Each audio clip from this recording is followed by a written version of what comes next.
ایک نوجوان ہمارا طبیعی دوست گلاسگو میں رہتا تھا، وہ بیمار ہو کے ہاسپٹل گیا ہے، تو اس کی جو اٹینڈنٹ نرس تھی اس نے 3-4 دن کے بعد کہا کہ آپ مجھ سے شادی کریں گے؟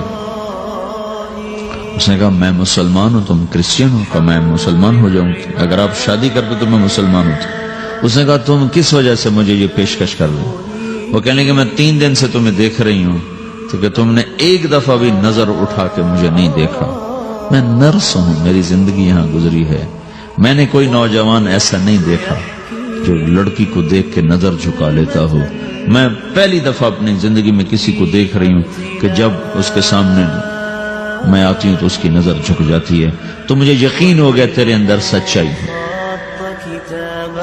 وہ مسلمان ہو گئے، اس نے آگے کتنی بچیوں کو مسلمان کیا۔ پھر اشفاق احمد صاحب مرحوم تھے، یہ ڈرامہ رائٹر، ان سے اچھی سلام دعا تھی میری، تو ایک دن مجھ سے کہنے لگے کہ میں تبلیغ کے کام سے متاثر ہوا ہوں انگلینڈ جا کر، پاکستان میں نہیں انگلینڈ جا کر، تو میں ایڈنبرا میں پارک میں بیٹھا تھا، میری بیوی میرے ساتھ بیٹھی تھی، تو ایک جماعت آئی، انہوں نے آ کر اذان دی مغرب کی اور نماز پڑھی۔ نماز کے بعد 13-14 لڑکیاں بھاگ کے آگے آئیں ان سے بات کرنے کے لیے، تو میں نے بیوی سے کہا آؤ سنو یہ کیا کہنے کہتے ہیں، تو کہا ہم دونوں بھی پہنچے، تو جس نے جماعت کرائی تھی نا اس کو ایک لڑکی آگے بڑھ کے کہتی آپ کو انگلش آتی؟ کہا جی آتی ہے۔ کہا آپ نے کیا کیا ہے؟ کہا جی ہم نے اپنی عبادت کی ہے۔ تو لڑکی کہنے لگی آج تو اتوار نہیں ہے، تو اس نوجوان نے کہا کہ جی ہم دن میں 5 دفعہ کرتے ہیں، صرف اتوار کو نہیں، روزانہ 5 دفعہ۔ وہ لڑکی کہنے لگی یہ تو بہت زیادہ ہے، آپ اس کو کیسے نبھاتے ہیں؟ تو اس نے اس کو جواب دیا، 2-3 سوال اس نے اور کیے، جواب دیا، تو کہنے لگی اچھا بہت مہربانی، اس نے سے ہاتھ بڑھایا آگے ملانے کے لیے نا، تو وہ نوجوان کہنے لگا میں آپ سے معافی چاہتا ہوں، میں آپ کو ہاتھ نہیں ملا سکتا۔ تو اس لڑکی نے کہا کیوں؟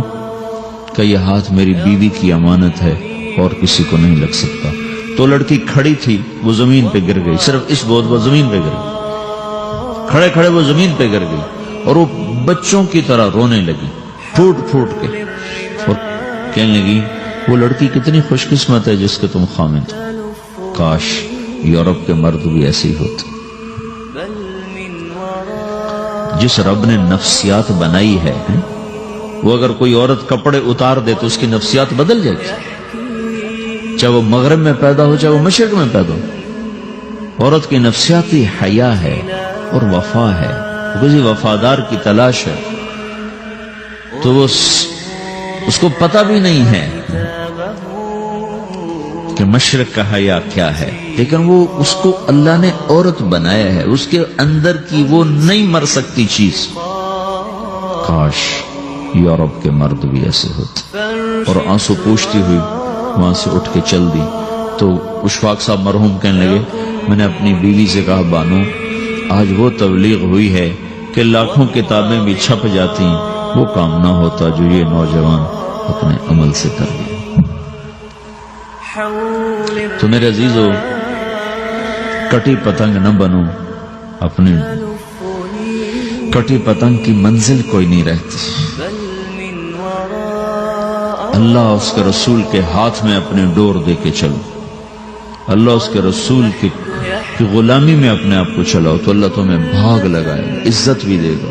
اپنی منمانی میں کوئی راحت نہیں، اللہ کی قسم کوئی راحت نہیں۔ 6 بر اعظم پھر کے تمہیں بتا رہا ہوں کہ جو اپنی ترتیبوں پر چلنے والوں کے دکھ آپ لوگ اندازہ نہیں لگا سکتے۔